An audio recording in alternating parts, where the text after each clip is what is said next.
बिस्मिल्लाहिर्रहमानिर्रहीम एंड अस्सलाम वालेकुम। This is me Saba and you are watching my YouTube channel जिसका नाम है Padhai Ghar. Dear students, parents and teachers, school में हमेशा हमें एक प्रॉब्लम रहती है। वो क्या है कि हम बच्चों को लेके हमेशा कंफ्यूज रहते हैं कि ये बच्चा सुनता नहीं है, ये बच्चा लिखता नहीं है, ये बच्चा बहुत स्लो राइटर है, ये बच्चा बोलता नहीं है। तो ये तमाम जो प्रॉब्लम्स है ना बच्चों को लेके कि वो लिखता नहीं है, वो स्लो लर्नर है, वो स्लो राइटर है, वो स्लो लिसनर है, वो बोलता नहीं है, तो ये तमाम मसले ना बहुत आसानी से हल हो सकते हैं अगर आप इन 4 स्किल्स पर बच्चे के काम करें। तो कौन कौन सी?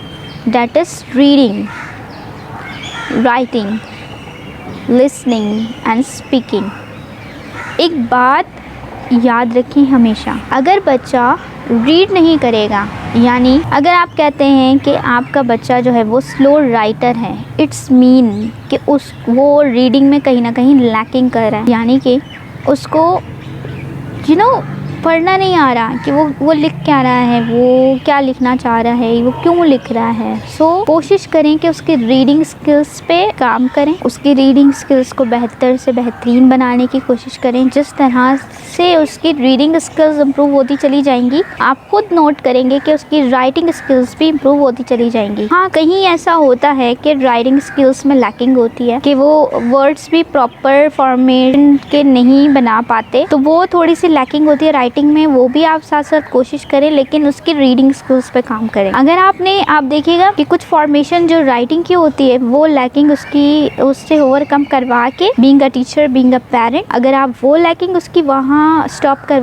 करवा दें तो उसकी रीडिंग स्किल्स पे काम करेंगे, तो वो जो स्लो राइटर है वो ऑटोमेटिकली जो है वो राइटिंग उसकी जो है एक नॉर्मल रेंज पर आ जाएगी। लाइक स्लो राइटर से निकल के वो मीडियम राइटर की तरफ निकल आएगा, यानी कि आहिस्ता आहिस्ता स्टूडेंट में इम्प्रूवमेंट होती चली जाएगी। ऐसे ही वो बच्चा जो कि बोलता कम है, तो आप ये देखिएगा कि वो कहीं ना कहीं लिसनिंग स्किल्स में लैकिंग कर रहा है, वो सुनता सही नहीं है, क्योंकि ये तमाम स्किल्स जो हैं एक दूसरे के साथ रिलेट करती हैं। तो वही चीज़ है कि उसकी रीडिंग में लैकिंग थी, रीडिंग के बाद लिसनिंग में लैकिंग है, लिसनिंग के बाद जब लिसनिंग कम होती है तो स्पीकिंग की लैकिंग हो जाती है। इसी तरह जब हम कोई लैंग्वेज सीखते हैं, एग्जाम्पल मैं आपको लैंग्वेज की दूंगी, क्योंकि जब हम कोई लैंग्वेज सीखते हैं, फॉर एग्जाम्पल अब मुझे इंग्लिश लैंग्वेज नहीं आती, इंग्लिश लैंग्वेज सीखने के लिए मैं सबसे पहले अपनी स्किल्स को और रीडिंग स्किल्स को इम्प्रूव करूंगी। वो क्योंकि रीडिंग स्किल से मेरी वोकैबुलरी इंक्रीज होगी। ठीक है, आइए ये वर्ड होता है, ये वर्ड होता है, ये वर्ड होता है, मुझे नॉलेज होगी वर्ड्स की, फॉर्मेशंस की, सेंटेंसेस। किसी भी लैंग्वेज को सुनते हैं, लिसन करते हैं, हमारी जो लिसनिंग स्किल्स है वो इम्प्रूव होती चली जाती है। इसी तरह जब हम सुन अच्छा सकते हैं, हमें पता है कि हम बोल क्या रहे हैं, तो फिर हमारी जो कन्वर्सेशन स्किल्स है ना, बोलने की स्किल, जो हमारी स्पीकिंग स्किल्स होती है वो बहुत ज़्यादा अच्छी होती चली जाती है। तो अब हमने क्या करना है? हमने करना है कि हम अपनी इन 4 स्किल्स को बेहतर से बेहतरीन बनाने की कोशिश करेंगे। यकीन मानिए, being a teacher, being a parent, अगर आपने अपने बच्चे को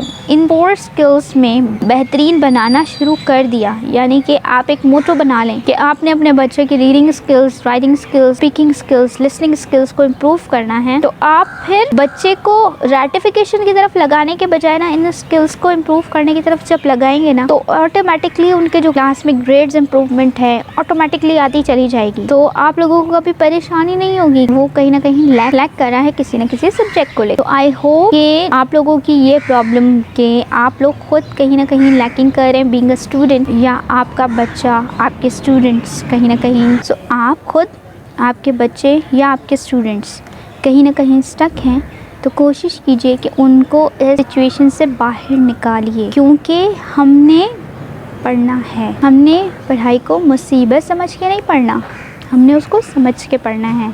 और समझ के पढ़ने के लिए हमें क्या करना है? हमें अपनी स्किल्स पर काम करना है, and we have to do it. Yes, we can. अपना बहुत सारा ख्याल रखिएगा और अपनी दुआ में मुझे भी याद रखिएगा। अल्लाह हाफ़िज़।